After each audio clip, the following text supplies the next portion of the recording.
High speed rail പദ്ധതി കേരളത്തിന് ആവശ്യമുള്ളത് സംസ്ഥാന സർക്കാരിന്റെ പൂർണ്ണ പിന്തുണയുണ്ടാകുമെന്ന് എംഎൽഎ പി നന്ദകുമാർ. കേരളത്തിൽ അതിവേഗ റെയിൽ പദ്ധതി നടപ്പാക്കുന്നതിനുള്ള മെട്രോമാൻ ഇ ശ്രീധരന്റെ നിർദ്ദേശങ്ങൾക്ക് പൂർണ്ണ പിന്തുണ സംസ്ഥാന സർക്കാർ ഉറപ്പാക്കും. കേരളത്തിൽ റെയിൽ വികസനം ആവശ്യമാണ്. കേന്ദ്ര സർക്കാർ അംഗീകരിച്ച് കേരളത്തിൽ ഹൈസ്പീഡ് റെയിൽവേ വരണം. അടുത്ത ദിവസം മറ്റു വികസന പദ്ധതികളുമായുള്ള നിർദ്ദേശങ്ങൾക്കായി അദ്ദേഹവുമായി കൂടിക്കാഴ്ച നടത്തുമെന്നും എംഎൽഎ പി നന്ദകുമാർ പറഞ്ഞു. കേരളത്തിലെ റെയിൽവേ വികസനത്തിന് കേരളത്തിലെ റെയിൽവേ വികസനം ഗതാഗത സൗകര്യത്തിന് അനിവാര്യമാണ്. അതിൽ പ്രായോഗികമായ നിർദ്ദേശങ്ങൾ വെക്കാൻ കഴിവുള്ള വ്യക്തി തന്നെയാണ് ഇദ്ദേഹം. ഇതിനെ സംബന്ധിച്ചിടത്തോളം പ്രായോഗികമായിട്ട് പല കാരണങ്ങളെ കൊണ്ട് പ്രായോഗിക്കും. ഇദ്ദേഹത്തിൻ്റെ ഈ നിർദ്ദേശങ്ങൾ കേന്ദ്ര ഗവൺമെൻറ്റിനും കൂടെ അംഗീകരിച്ച ഹൈസ്പീഡ് റെയിൽവേ വരണം ഇവിടെ കേരളത്തിനകത്ത്. അതായത് ഒരു ഇപ്പോൾ ഇദ്ദേഹം പറഞ്ഞിട്ടുള്ളത് എന്താ വെച്ചെങ്കിൽ മൂന്നാർ റെയിൽ വന്നിട്ട് അതാണല്ലോ ഏറ്റവും ഉള്ളത് നമുക്കുള്ള സാധ്യതകൾ, പരമാവധി ചെലവും കുറഞ്ഞിട്ടുള്ള രൂപത്തിലേക്ക്.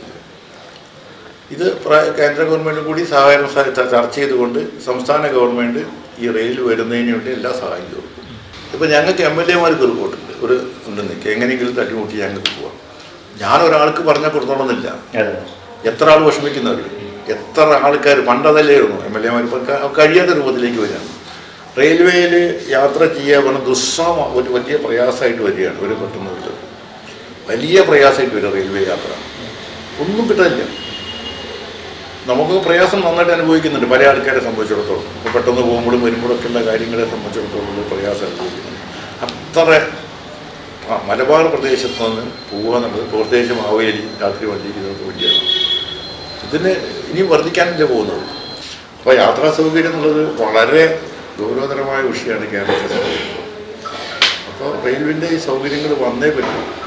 ഒരു പ്രൊജക്റ്റിനെ സംബന്ധിച്ചിടത്തോളം വന്നത് വിജയപ്രദമാവും എന്നൊരു കാഴ്ചപ്പാട് വന്നുകൊണ്ടാണ് അങ്ങനെ ഒരു പ്രൊജക്റ്റിലേക്ക് പോയത്. ഇതിനെ സംബന്ധിച്ചിടത്തോളം അതല്ല നേട്ടം വന്നപ്പോൾ സ്വാഭാവികമായിട്ടും ഇത് അനിവാര്യമാണ്, ഇത് ആവശ്യമാണ്. ഇപ്പോൾ ഞാൻ ഇത് ആവശ്യമായിട്ടൊരു പദ്ധതിയെ സംബന്ധിച്ചിടത്തോളം അത് അദ്ദേഹത്തെ സംസാരിച്ചിട്ട് അദ്ദേഹത്തിനവർക്ക് നിർദ്ദേശങ്ങൾ, പ്രായോഗിക നിർദ്ദേശങ്ങൾ അത് വരണം. എന്തായാലും ഈ കേരളത്തിന് ഇത് നിർബന്ധമാണ്.